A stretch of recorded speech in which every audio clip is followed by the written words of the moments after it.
antes de Cristo, el deporte tenía ya una importancia capital, tanto en Atenas como en Esparta. Claro que hay una diferencia.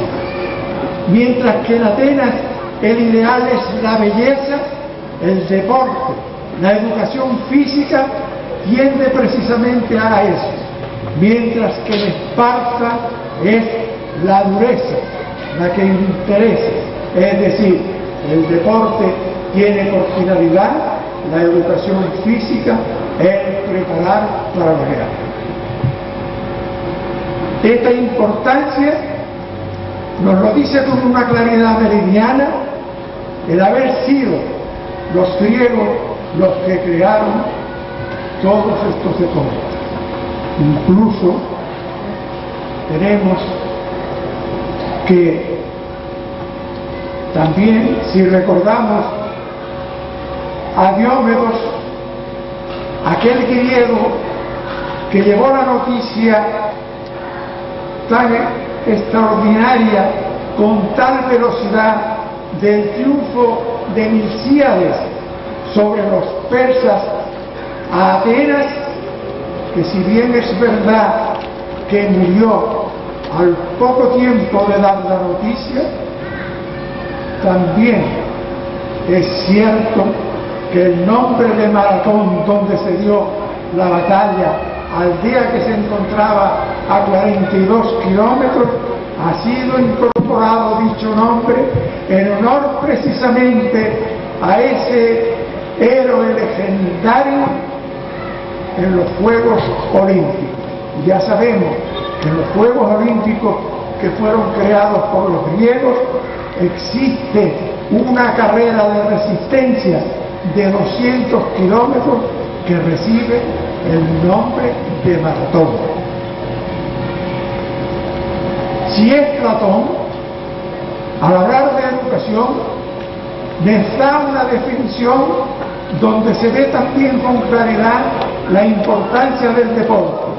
Así él nos dice que la educación consiste en dar al cuerpo y al alma toda la belleza de que sean susceptibles. Y claro, esa belleza se da a través de la educación física y del deporte. Si vamos también a Aristóteles, al hablar de educación, nos dice y la compara con tres círculos concéntricos: uno, la educación física; otro, la educación intelectual; y otro, la educación moral. Es decir, que todos ellos se enlazan y se influencian mutuamente.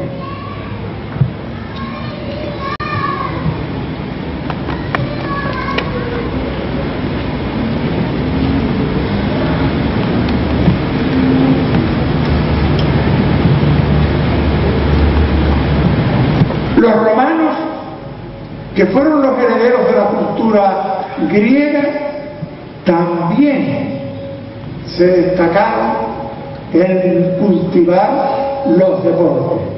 Solo nos basta con recordar los ejercicios, los actos del circo, y todavía es más.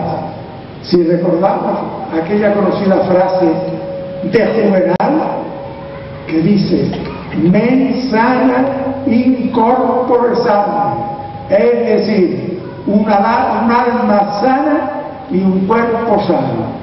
Pero ya lo dice él, no basta el alma, hace falta también el cuerpo. ¿Cómo se consigue esto?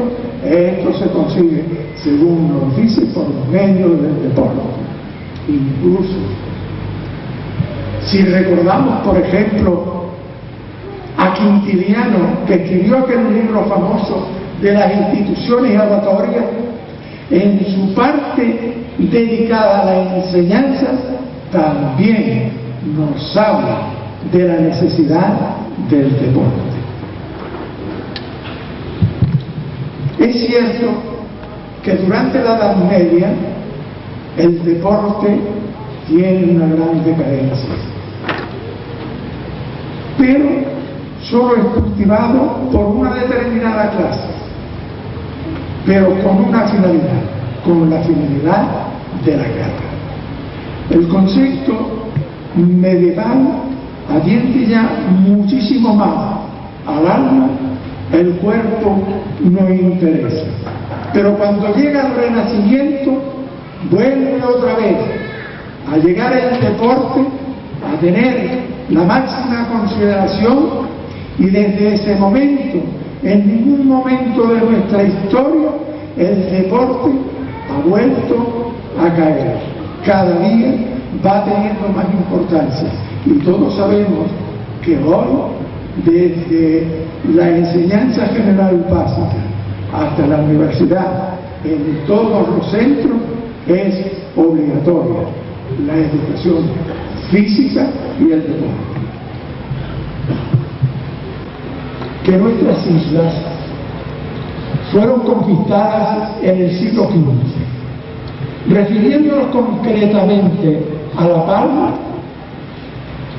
se incorporó a la corona de Castilla el año 1493. Pues bien, los aborígenes, la raza aborigen, como pueblo primitivo, tenía también sus deportes.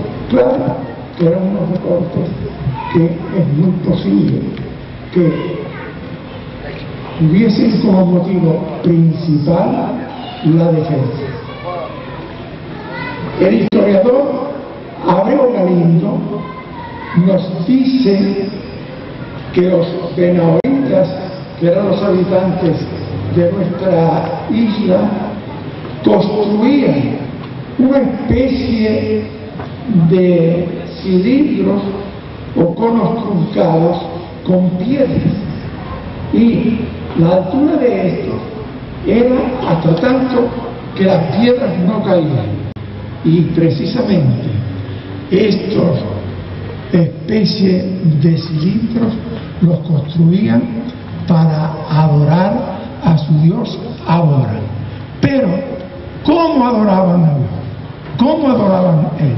Pues lo adoraban cantando endechas y haciendo ejercicio físico, con saltos, con juegos inclusive del palo, que ya lo tenían ellos, etc. Pero sobre todo luchando, lucha, ¿verdad? Deporte tan noble que ha llegado hasta nuestros días, y que en esta semana vamos a tener la oportunidad de poder admirar a grandes luchadores de nuestra región. Pero hay un cantón donde precisamente no se construían esta especie, vuelvo otra vez a repetir, de cilindro, que es el cantón de Aceró, la actual caldera de Taburiente, sino que ahí hay un monolito que es Hidafe, y alrededor de ese monolito de Hidafe es donde ellos celebraban todas sus prácticas religiosas, incluso, ¿verdad?, esa especie de deportes también que hacían a su alrededor. Pero ellos temían que este monolito pudieran caerse, y entonces hacían unos ofrecimientos muy curiosos. Ofrecían las asaduras de los animales que mataban, sobre todo cabras. Pero para hacer el ofrecimiento lo hacían entre dos y cantando. Uno de ellos en su idioma decía iguan, y da fe tal, se caerá Hidafe. Y el otro contestaba que huerteguan, es decir, si le da lo que trae, no se caerá. de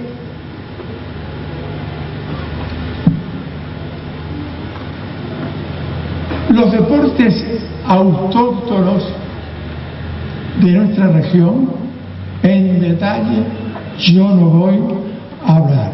Y no voy a hablar porque lo hará el gran etnógrafo, el destacado etnógrafo que tengo a mi lado, Talio Nodas Gómez, quien ha hecho varios trabajos sobre las costumbres nuestras y sobre todo sabemos que hay un libro dedicado al cultivo, ¿verdad?, y al tejido de la seda, del que es autor él. Sin embargo, consideramos un gran acierto que esta semana se haya celebrado en El Paso. Y digo que considero que es un gran acierto porque nuestro pueblo es un pueblo de leyendas, como el alma de Tacande, la de Acelina, la de Acuerdo de Urbina, etc. Y es también un pueblo de tradiciones, de bastantes tradiciones, pero dentro de todas esas tradiciones hay una que se destaca, que es la elaboración de la seda. Y tengo que añadir que fijaos bien, o fijarnos todos bien, que se cultivó la seda en 4 islas de Canarias y en la península y también en Europa. Pues de Canarias desapareció totalmente, de todas las islas y de todos los pueblos. De la península ha desaparecido también totalmente, y en el resto de los pueblos de Europa, como Francia, como Italia, que aún se conserva, pero con maquinaria de tipo moderno. Sin embargo, aquí en El Paso se ha seguido siempre cultivando la seda, elaborando la seda con los mismos procedimientos que llegó a principios del siglo XVI.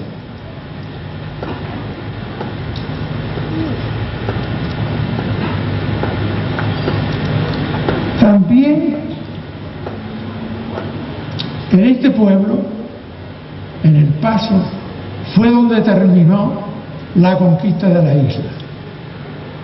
Concretamente, el 3 de mayo de 1493, como ya dije antes, se incorporó la isla de La Palma a la corona de Castilla.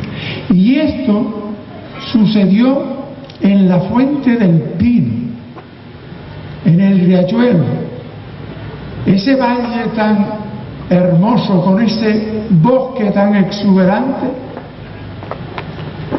que nuestro gran patriota y poeta Antonio Pino acostumbraba a llamar la antesala de la caldera.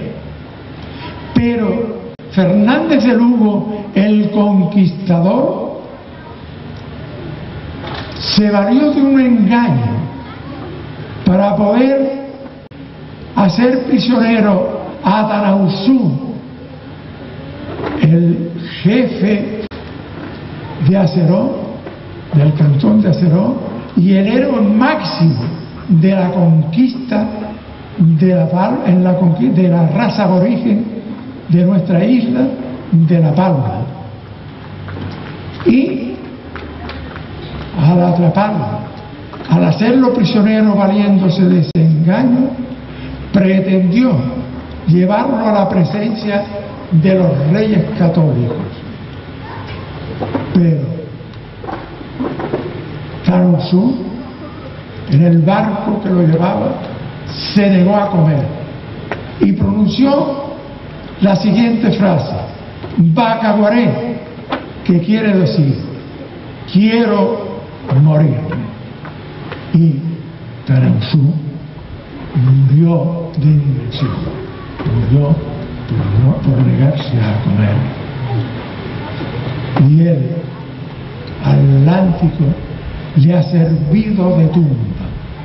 Ese mar que por primera vez fue cruzado, fue surcado de este a oeste por 3 naves españolas, y que en el 92 se va a celebrar el 500 aniversario.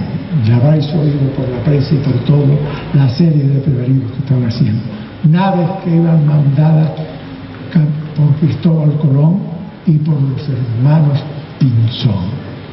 Y también, ¿por qué no decirlo?, su cielo en la misma dirección fue también cruzado por un hidroavión español, el Plus Ultra, que mandaba el comandante Ramón Franco. Y ese mar también sirvió de inspiración y fue cantado en bellas estrofas por uno de nuestros más grandes poetas, Tomás Morales.